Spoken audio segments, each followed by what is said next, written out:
So we're going through, continuing to go through and look at grace.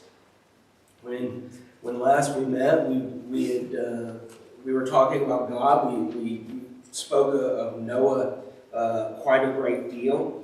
How our actions, our obedience work in cooperation, or they cooperate with God's grace. For example, as had mentioned before, God instructed Noah to build an ark.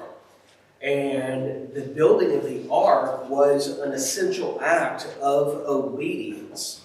That grace was afforded to Noah, and so the opportunity was there. But had Noah not built the ark, he would not have taken advantage of that opportunity. And just as we have the sacrifice of Christ on the cross, there is grace, the opportunity of forgiveness there for everybody, right? It's there. But if people don't take advantage of that opportunity, whose fault is that? It's not God's fault. God sent the Son. It is available. You know, the sacrifice, the blood of the Lamb is available for everyone. I don't care what your doctrine is. If you may be someone of a denomination who believes in predestination, in the sense that God predestined certain people to heaven, certain people to hell, and that's all there is to it, and you have no say in the matter. You might be of that. But to that I would say that even in the denominational world, Charles Spurgeon, probably the most well-known Baptist preacher outside of Billy Graham, even he said, until God gives me the roll call of the elect, I will preach to whosoever will. We don't know who's going to accept Christ or not. We have no idea where their heart lies. We don't know if when we're studying with someone today, if they're going to accept Christ today or 20 years from now. There's no way to tell. But what we do know is that grace is there for everyone. But obedience is necessary in order to obtain that grace. Okay? You can look at it this way. Ephesians 2, and I'm not gonna quote it, I say it enough probably. But it says there that grace, the salvation, it is a gift of God. Well, we just had Christmas, so you picture that there's a present under the tree, and it's got a tag there, and it has your name on it, right? It's there. Someone else has already purchased that gift for you. Now, let me ask this. If you don't get out from under that, if you don't get that present out from under the tree, are you going to get that gift? No. No, absolutely not. So grace has been afforded to us by the sacrifice of Christ. Salvation was purchased by Christ's death. It's already bought and paid for. But if you don't reach out for that gift, you're never going to get it. You can stare at it all day long under that tree. Not that the cross is under a tree, y'all know what I mean. You can stare at it all day long, but you're not going to get it unless you get down on your knees and reach down for it. Right? So Noah, he cooperated with God by responding to God's will in obedient faith. In fact, in 1 Thessalonians 1 and verse 3, it's characterized by the work of faith. He possessed a faith which worked by love. Noah, he did not trust in the ark or his construction for his salvation. He trusted in God. He didn't rely on his own efforts. He trusted God and his grace. He said, God said for me to do this and I would be saved. I'm not trusting in the ark. I'm not trusting in the ark. I'm not trusting in my construction skills or anything. I'm trusting that God said, if I want to be saved, this is what I need to do. I am trusting in God for my salvation. Right? Now we think that God, he foretold the judgment of Egypt in the death of the firstborn. We talked about this. So I'm overlapping a little bit, maybe a lot, because we got the holidays. Everybody's life has maybe been a little chaotic the last couple of weeks. So just a little refresher, right? I mean, we haven't talked about this since last year. So God, he speaks of the judgment that's coming to Egypt in the death of the firstborn, but it's tempered with grace because he promises to save the firstborn, or spare rather the firstborn, in every house where the blood of the lamb has been spilled on the doorpost. So Israel's obedience to God's demand was essential, but it didn't earn them, the favor of God in sparing their firstborn. It was their submission to God's will. And it is a very fine line to walk, and I'll admit that it can, to a certain degree, be confusing, because you might be like, well, wait a second, you're saying that they didn't do this to earn their salvation, but they wouldn't have been saved had they not done this. And the answer to that is, you're right. They did it because that was what God had said to do. But grace was always there. And so you can look at it. You can look at it this way. Let's say me and Gary, we're both back there in Egypt. Okay, we're slaves. God offers his grace. He says, look, there's going to be the death of the firstborn. But you have to do this. So grace is there. It's there for me. It's there for him. But then let's say he is actually obedient, but I'm not. Well, that didn't earn God's grace. God's grace was there before, in this case, the plague happened. One was obedient, and the firstborn survived. The other wasn't, and the firstborn male died. Right? So what it is that it's submission to God's will. Right? The object of faith, hope, and trust for salvation is God and God's grace. So we think that the power to heal, save, and bless, that belongs to God, and that's grace in action. Any thoughts or comments before we really kind of move on? Okay, it's past 1:30, so you can't say you're still sleeping. Everybody had an opportunity to sleep in this morning. Now, you might not have taken that opportunity, but still. So, God, for example, told Joshua that he was going to give the land of Canaan to Israel there in Joshua chapter 1 and verse 2. He tells them, I'm going to give you this land, but there were still, before they were able to go into that land and possess the promised land, there was still a lot of work, there was still a lot of fighting, there was still a lot of things that had to be done. Right? Now, we consider this in that, yes, there is God's grace there, salvation is there, the opportunity for salvation is there. You think of the Apostle Paul, who said that there is a crown laid up for me. I'm running the race. I'm trying to get there. He hasn't taken a hold of that crown yet. There's a lot of years that we have to go through, that there's work, and there's spiritual warfare that we're engaged in. But we have to go through that in order to take hold of what is afforded to us. Right? But and we had talked about divine debt somewhat, and not gonna get into that anymore. So, and one thing that I will mention again, though, is the certainty of God. There in Joshua chapter 6 and verse 2. So we have that Jericho was to be a gift of God to Israel. Right? God is going to give Jericho to Israel. And he is so certain that this is going to happen that God speaks in the past tense. I have given it into your hand, Jericho and the king and the mighty men of valor, there in Joshua 6 and verse 2. It's like, it's already done.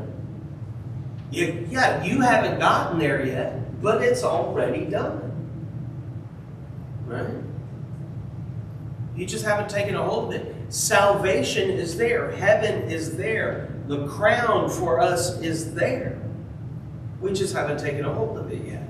There's still a journey that we have to go through. Some journeys are longer than others. Right? But in order to receive that gift, then Israel had to obey God's commands. If I can see here, before I say what the verse is, I want to make sure I've got it right and pages are sticking with it right.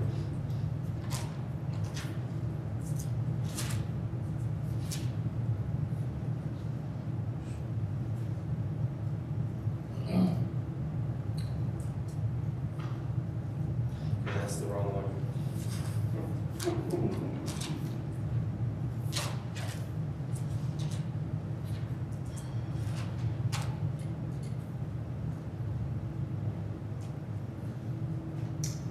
And so is that one, so I'll have to get back on it. So again, really when it comes down to God's grace, it is trusting in God and not our own efforts. Right? And we had mentioned James chapter 2 and verse 18, show me your faith. No one can keep, in this time, Old Testament, no one could keep the law of God perfectly. Not a single one. Except for Christ, talking about other, us regular folks, right? No one can keep the law perfectly.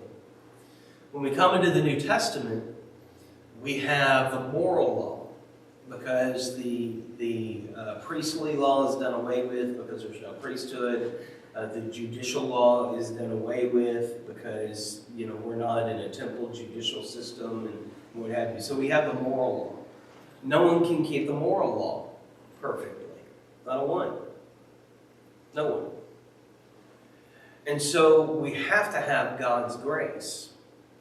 And that's one of the things, if we get bogged down in that I didn't do this right, I didn't do that right, and we're only focusing on what we don't do right, then we are going to miss everything that God has for us. Now, I'm not saying that we shouldn't be concerned when we sin. I'm not saying that at all. Repent of the sin and move on. Try not to do it again. And I'll just give kind of an example, since there's no kids in here or anything, and I apologize if you're an adult and I'm about to ruin your entire childhood. But you sit there and everything, and you tell kids about the Easter Bunny, right? Easter Bunny runs around the backyard, hiding eggs, up in trees and in pipes. You have no idea how a rabbit climbed up the tree and put it up there, but it somehow happened. You tell them about the tooth fairy who left money, and then wonder why the tooth fairy is suddenly upset because they thought they were grabbing a 1 and they grabbed a 20. Why are you upset for the tooth fairy? After all, it wasn't your money, Dad. You tell them about Santa, and going down the chimney and leaving presents under the tree and all of this. And sometimes in my house, I kind of felt like, what Bart Simpson would say on The Simpsons, that there's only one fat man in my house delivering presents under the tree, and his name ain't Santa, But you go so far as to make cookies and milk and all of this. Okay, now, if you didn't know, spoiler alert, those 3 are not real. I know, it's a shocker. It'll be on CNN tonight. Now, is that a lie? Yes. Yeah. You purposefully told someone something that wasn't true. Mm-hmm. You deceived them. Uh-huh. Right? So it's a lie. Now, question. And look, we told our kids about the Easter Bunny and Santa and all of this, so that's not the point. I'm not saying you're wrong for doing it or anything like that. Just hear me out here. Okay? So the Bible, for example, in Revelation 21:8 says that all liars will find their place in the lake of fire. See, we're the ones that differentiate between, big lies, little lies, white lies, and I guess the opposite is black lies. I don't know, right? So we differentiate there. Now, were we doing that maliciously? No. I don't think anybody tells their kid about Santa, maliciously, unless maybe you're doing it to, you need to do the dishes or Santa's not coming, or something like that.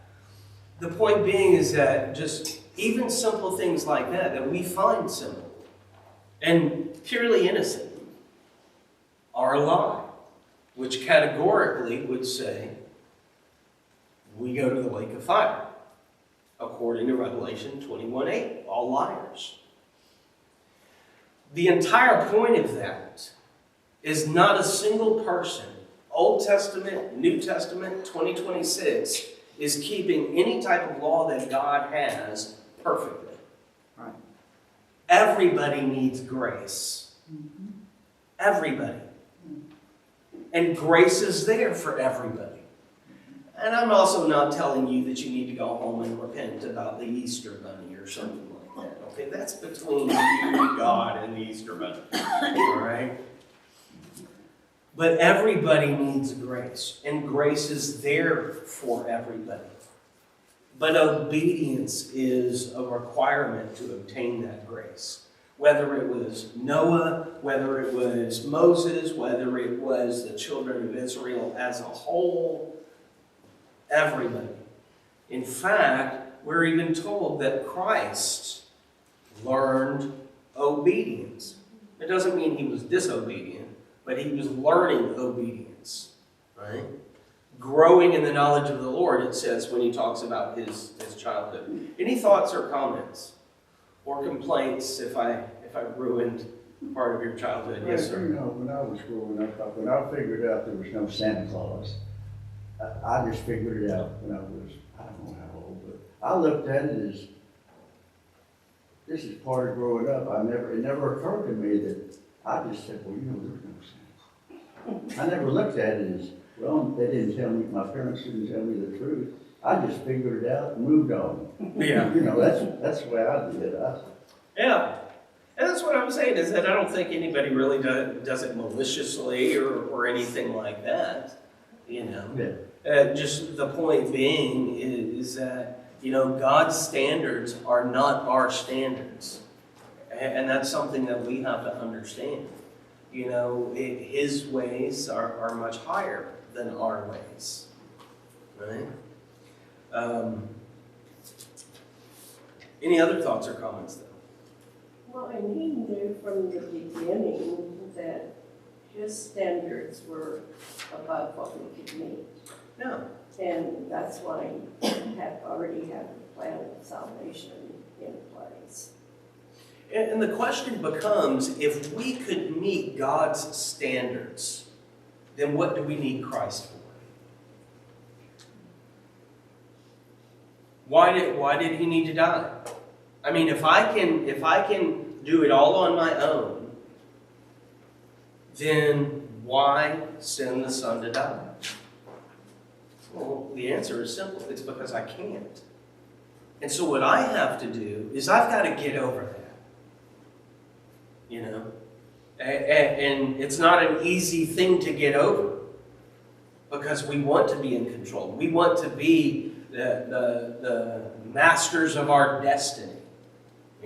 We want to be the ones that determine our end. But that's just not the case. So the only reliable thing that we can do is what? Okay, we'll do our best, sure. What else? ask for forgiveness. Ultimately, though, pray, obey. Ultimately, And faith in God's grace. that's it. We have to pray, we have to obey, we have to ask for forgiveness, we have to do our best, we have to do all of these things, but ultimately it comes down to trusting in God's grace.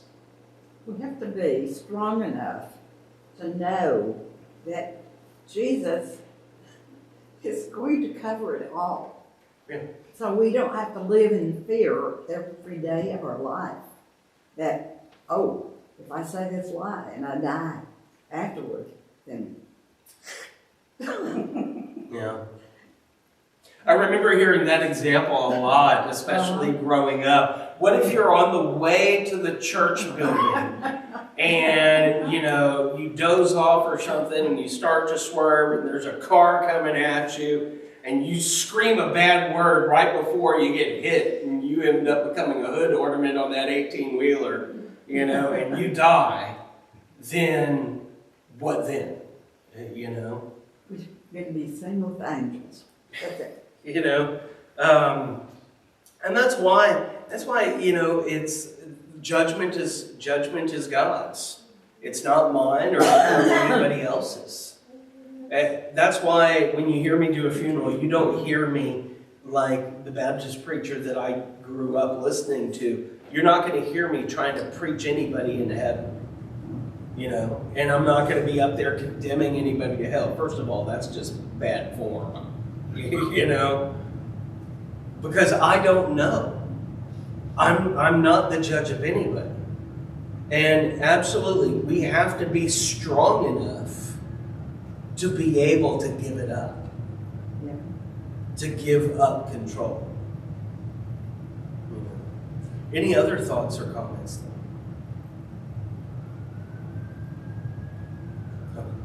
I'm going to try to see if I can get some coffee here next week.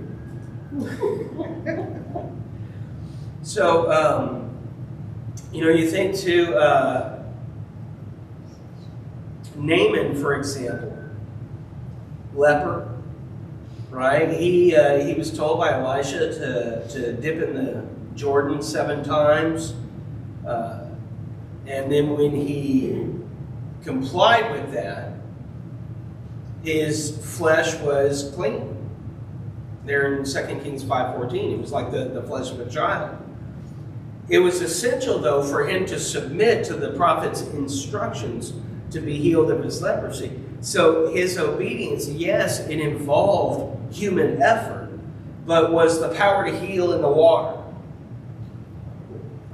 No, it did Naaman's obedience kind of pull back God's grace and convert that into human effort. Because remember, initially Naaman, he refused to comply with God's instructions, right? And his refusal to be obedient left him as a leper. And the water was not, it was impotent in providing healing for his leprosy. The power to heal was God's alone. No thoughts or comments? Well, unless we submit to God, we're not going to receive the blessings that He's promised. And He's made promises of all of the things that He will take care of us. And if we don't believe and submit, we're not going to get those blessings. He can offer them all day long, which He does. Yeah, absolutely. Revelation, he speaks and says, "Behold, I stand at the door and knock. If you would but open the door, I would come in and I would sup with you and you with me." When I read this story about Naaman, I wonder in my mind what he thought, that he was too good to go wash in that nasty water. Yeah, the Jordan is not crystal blue waters, if you didn't know. Okay? It's, Joe Pool Lake has cleaner spots than the Jordan, let me tell you. yeah. But I just wonder what made him think that he had risen to a plateau, that he was too good to go do what he was told to do. Yeah. And we do that sometimes. Oh, absolutely. Yeah. You know, I'm this, so it's beneath me to do that. How about you get someone else Yeah. to do it? No, absolutely. Absolutely. And, you know, it seems kind of, now, there has been some thoughts as to why he may have initially refused. You know, see, for us, if someone were to say, let's say there's a swimming pool out back, and someone says, "Hey, Mike, go jump in the swimming pool." It's no big deal if I want to just, okay, open up the back door, jump in the swimming pool. No big deal, you know. Some people suggest that maybe for him it was a little bit different and he had some hesitancy because of the leprosy. Because that it would have actually been physically painful for him to walk the distance, to get in the water, you know. Just like you can sit there and, I don't know, it's an oversimplification, but, you know, you think you got a blister or something like that. It hurts, you know, on your finger, you got a blister and everything, but man, when the top layer of skin comes off, even just dipping it in some water or something, even clean water, soapy water, that's going to sting a little bit. So some people say that it might have been that. Me personally, I mean, obviously, I don't know. Me personally, I think it seems to fit that it probably was more of a pride thing, you know, that, and you consider the fact that, you know, Scripture tells us pride goes before destruction and an arrogant spirit before the fall. You consider how great his pride must have been for him to have leprosy of all things and say, "I ain't getting in that water, that's nasty." You know? And really there's a big picture here in that pride often prevents people from receiving the care that they need. You know? How many people know a guy who's ever been too proud to go to the hospital when he's sick? You know? I'm not one of them, though. You ask Rachel, I'm like, "I sneezed. I need to go to MCA." You know, I'm WebMDing myself, and I got 40 different diseases and everything else. But, so we look at that, right? Pride prevents many, many things.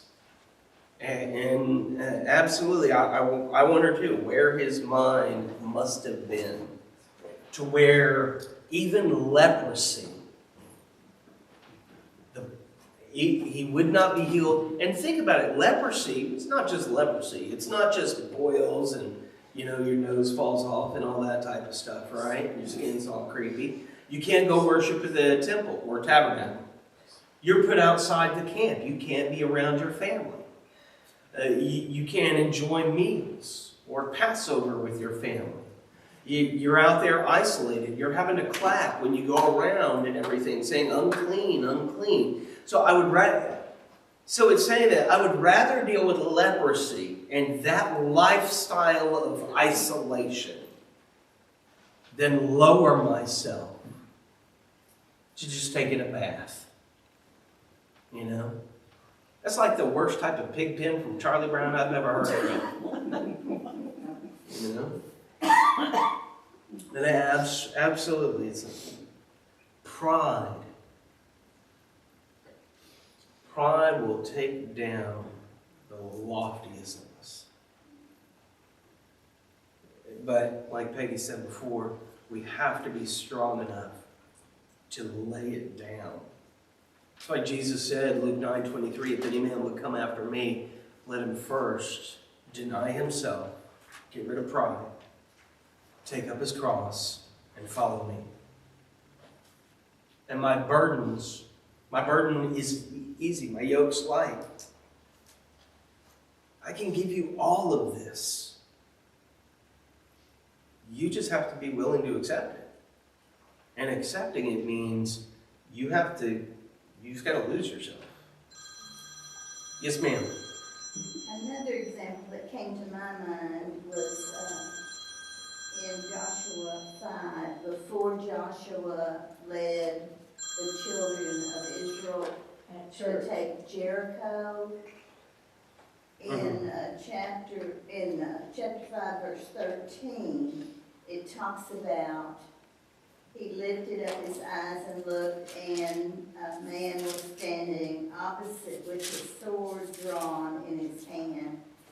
And Joshua went to him and said to him, "Are you for us or for our adversaries?" And I guess it was an angel. He said, "No, rather I indeed come now as captain of the host of the Lord." And then Joshua fell on his face to the earth and bowed down and said to him, "What has my Lord to say to his servant?" And then the captain of the Lord's host said to Joshua, "Remove your sandals from your feet, for the place where you're standing is holy." So I think that event was something that, I don't know, would prepare Joshua would humble him to a point, and get his mind and heart right, so that as he leads Israel into that battle, he's where he needs to be in his relationship with the Lord. And sometimes that's what we need to. Absolutely. God never asks anything of us without preparing us for what's coming. Or not just in preparing, and that preparation, that might come a long time in advance, or it might be kind of as it's happening. But he's not going to ask anything of us that he has not experienced or done himself. Right? Whether experienced as God the Father or done as God the Son. Right? Closing thoughts or comments. I actually remembered that it's only 45 minutes for class. Closing thoughts or comments. Okay, so next week I appreciate all of the thoughts. And so next week we'll pick up with saving faith, talking about repentance and confession and all of that. But appreciate your insights. Thank you.